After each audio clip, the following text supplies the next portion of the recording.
Yo, this shit OP.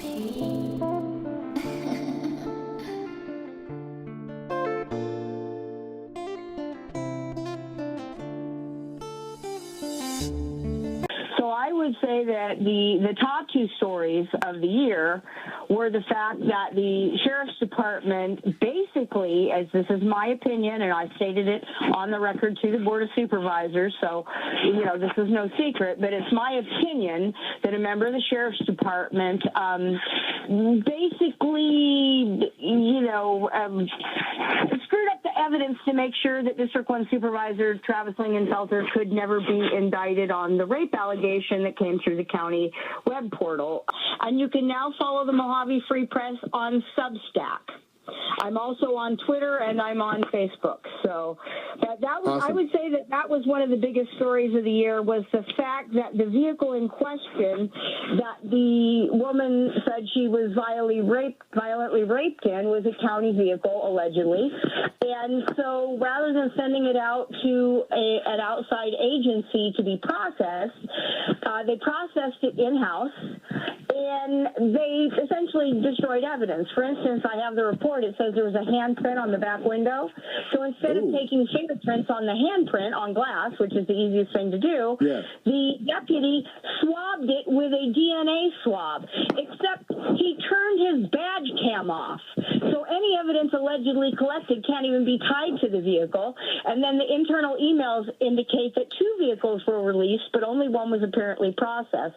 Now, I need to file one more public records request on that, but I was trying to determine if Sheriff Schuster, was in any of these internal emails, if he was in the information loop, but it does not appear that he was. It appears that the Chief Deputy, Doug McKee. Chief Deputy Dean McKee here. We are here to provide top-notch service to our citizens.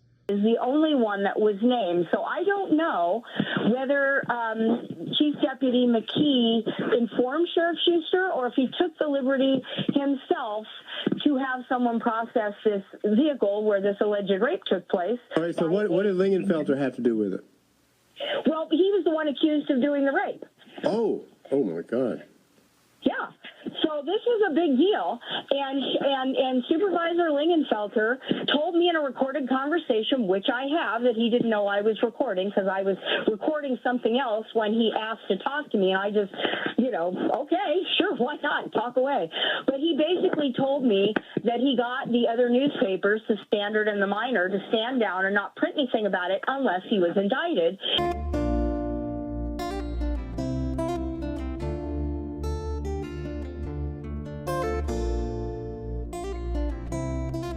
And he kept trying to show me the sheriff's report on his phone. And I said, if you have evidence that that clears you, just email it to me, Travis. But right now it's alleged, right? It is alleged? Yeah, it's alleged. Yeah. It's alleged because the sheriff made 2 phone calls to the person that supposedly filed the complaint through the county's complaint portal on the website. You can basically send the county an email.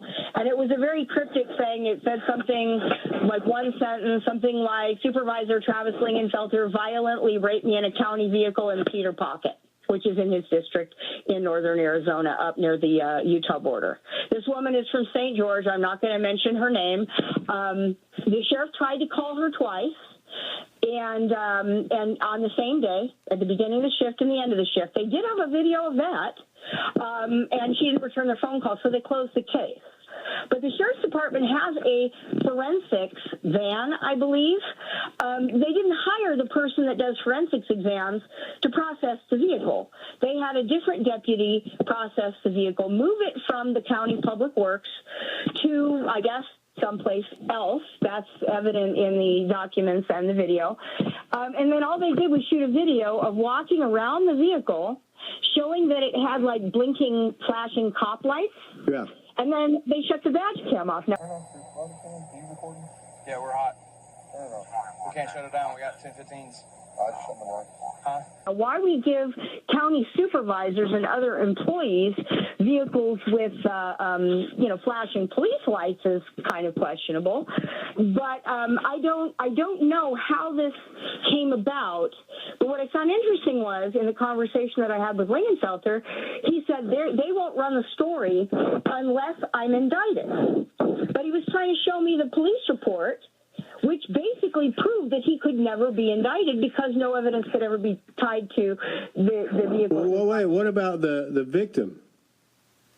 Well, they said that they closed the case because she didn't answer them. Well, I don't know. I'm a woman. I wouldn't answer them either, considering they work for the guy that I'm alleging violently raped me. I would be like, yeah, I don't feel too comfortable, talking to you. I did text her and email her based on the information that came back through my public records request that the county had on record. Her email bounced back, so she obviously had closed it.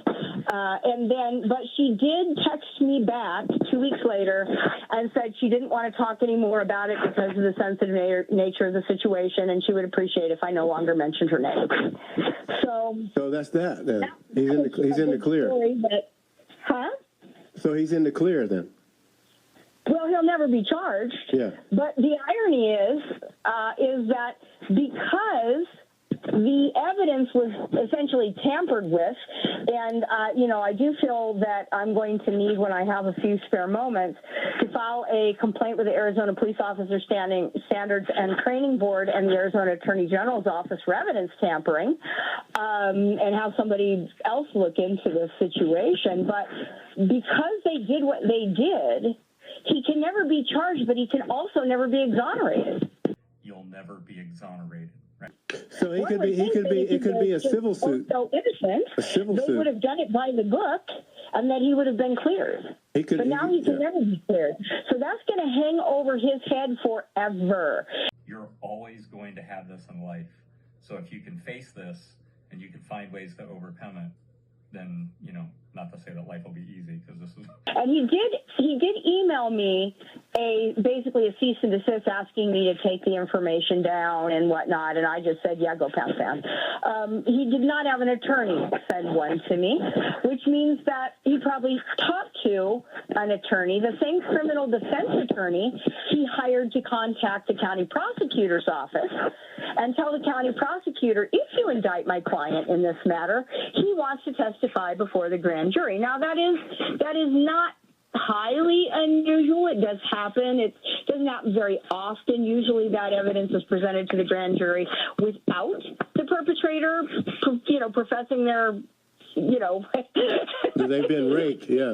Guilt in this, but he did have an attorney. It's just that he didn't have the attorney contact me. So I'm sure that counsel basically told him everything that I printed was not defamation, because all I did was stick to the facts. On this date, a complaint was filed. Supervisor Lingenfelter posted this to his Facebook, then took it down. Then another supervisor, Don Martin, in District 4, posted something, and then he took that down.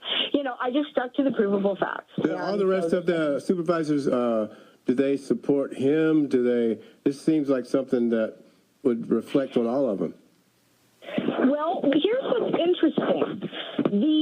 I don't know if this was an accident, because when you go to the county supervisor's page on Mohave.gov, you can, click on the different supervisors or contact them. I'm not sure exactly how the page is set up.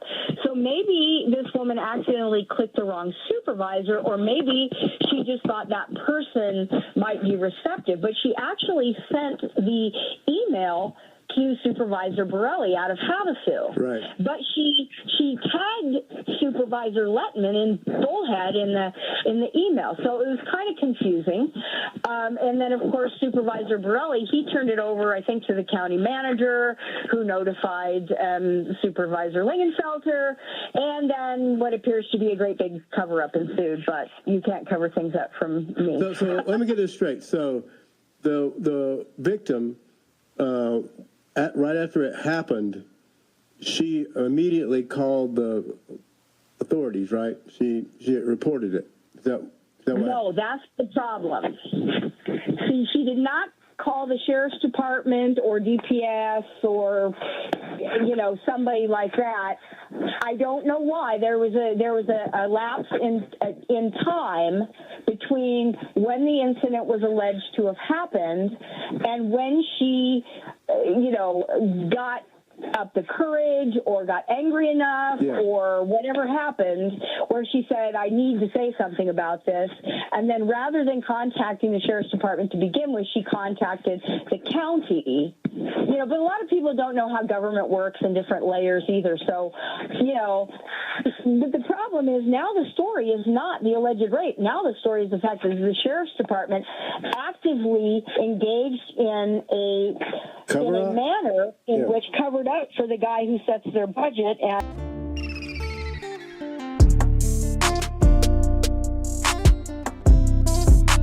who just gave him a rate increase in the last budget session last year. So, so how long did she wait before she contacted the county? I can understand how women can be hesitant when something like this happens. You know. I do too. You know, I mean, especially if someone is in a powerful position, or if someone threatens you, or you know, or said, "I'll pay you money to keep your mouth shut." I don't know. They literally try to buy you off to shut you up. They're scared. I don't know. I'm speculating, but I can understand why sometimes you don't want to bring that attention on yourself and be judged. She lives in St. George, Utah. It's a Mormon community. I don't believe that she's a member of the Mormon community, judging by her Facebook page, which has now been made private, from what I saw. But, you know, your coworkers, your friends, you probably just don't want, you know, to have those conversations. And then, but yet it's probably brewing inside of you, you know? Look at the situation with Epstein. Please give us your name. Jeffrey Epstein. Is it true, sir, that you have what's been described as an egg-shaped penis? There's a lot of these women, I mean, it's the same thing. But so where we stand right now is that she contacted the county. The county's not going to, they're not going to follow through in any way or well, they couldn't now, even if they wanted to, because they mishandled it, whether they mishandled it through sheer incompetence or whether they mishandled it on intentionally. Purpose. Yeah. Did they do this to me on purpose? To make sure that he could never be charged.